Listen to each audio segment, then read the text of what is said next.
Salut à tous, c'est Arnaud de Voyage Addict. Alors aujourd'hui je suis en route, donc je suis parti de Rundu pour retourner sur Windhoek. Il faut que je récupère un objet qui m'appartient, qui a été déposé gentiment par mon ami, qui est revenu IRL, donc par avion. Et je voulais juste vous expliquer un petit peu les routes ici. Il faut faire attention parce qu'il y a des radars. Donc je pense que je me suis fait flasher. Pourtant je roulais à 125, mais normalement c'est 120. Enfin voilà, normalement j'étais entre 120 et 125. Et a priori je me suis fait flasher. Donc faites gaffe parce que c'est vrai que ce sont des routes qui sont très linéaires, où on peut rouler facile à 140, 150 sans vraiment s'en rendre compte. Ah, un cheval mort sur le côté. Bon bref. Et justement, bonne transition. Tout ça pour vous dire que je vous conseille vraiment de ne pas conduire la nuit, comme dans plusieurs pays d'ailleurs, comme les parcs de l'Ouest américain, etc. Tout simplement parce qu'il y a énormément d'animaux sur le côté.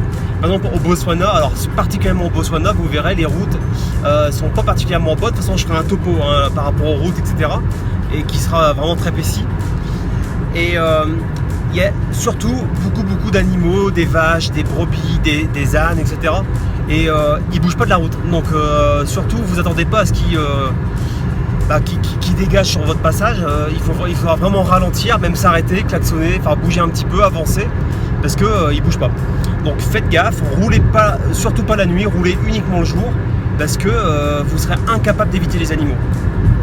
Voilà, après essayez de rouler doucement, malgré que la route est très linéaire et qu'il n'y a personne dessus, parce que j'ai très régulièrement vu, ça fait 3 fois que je fais la route, 3 fois que je fais cette route là, ouais, ça fait 3 fois que je vois un flash. Donc ouais, là pour le coup j'ai dû me faire flasher.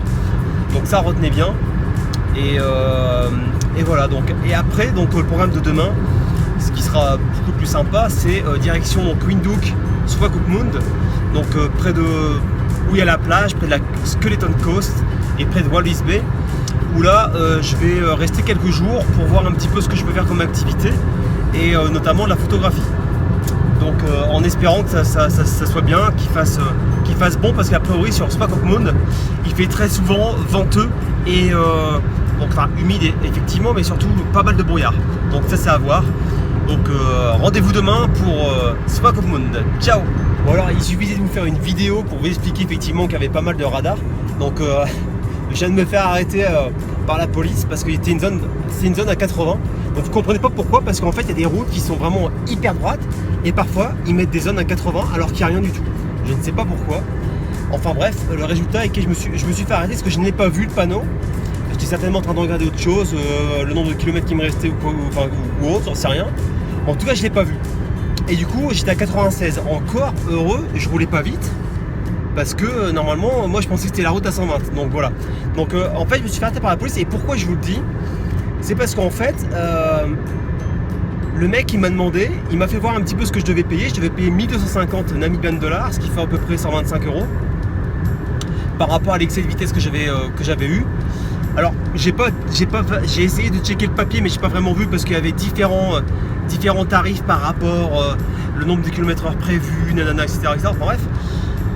Mais par contre il m'a dit ok, si vous payez, je vous fais le papier, mais il va falloir que vous fassiez 50 km par là, donc en marche arrière, pour payer. Parce que moi ici je peux pas vous faire payer. Donc à mon avis c'est de la grosse arnaque.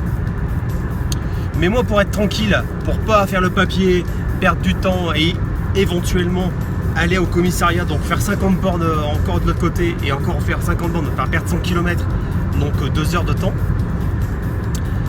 Il m'a dit combien, donc je lui ai dit 330 €, il m'a dit 500, donc je lui ai filé 500 et je suis parti. Donc il faut savoir aussi qu'en Afrique du Sud c'est très courant qu'on se fasse arrêter par les flics et qu'ils essaient de nous arnaquer, voire nous frapper, etc. Bon, là pour le coup le mec a passé de me frapper, et mais il m'a juste dit que voilà, il valait mieux que je paye 500 que 1250, etc. Et pour le coup c'est vrai qu'il m'a fait voir le panneau, c'était 80, et c'est vrai que j'étais très loin d'être à 80. Donc j'ai préféré leur donner le billet, être tranquille, et éviter d'avoir des majorations de paiement avec l'agence de location, ce qui m'est déjà arrivé en Guadeloupe. Donc tout ça pour vous avertir qu'effectivement il peut y avoir des arnaques. Alors comme j'expliquais dans mon bouquin le guide du voyageur, dans ce genre de cas n'hésitez pas à filmer. quand on vous demande des choses. Ben là pour le coup j'étais réellement en tort, il m'a bien fait voir le radar, il m'a bien fait voir le chiffre. Donc voilà, j'avais pas trop le choix. Maintenant c'est vrai que j'aurais peut-être pu checker le montant, bah je l'ai checké hein, mais il y avait différents papiers j'ai vu, donc du coup je ne sais pas si c'était le bon qu'il m'a montré ou pas. Et je pense que c'était un peu de l'intox, le fait de me dire il faut que tu fasses 50 km en arrière. Mais en tout cas j'ai pas voulu prendre de risque, il m'a dit allez tiens, je lui donne 500 et je repars et je suis tranquille.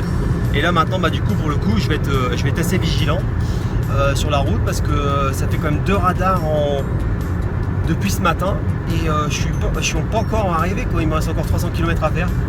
Donc voilà, moi je vais être vigilant. Alors petite information supplémentaire, c'est vrai qu'ici quand on croise des gens, souvent ils nous font des appels de phare. Donc si vous faites des appels de phare, vous savez que vous devez absolument ralentir parce que sur la route, il y aura un radar plus ou moins loin. Voilà, donc c'est un peu comme le système en France, effectivement on fait des appels de phare. Donc c'est un peu le principe.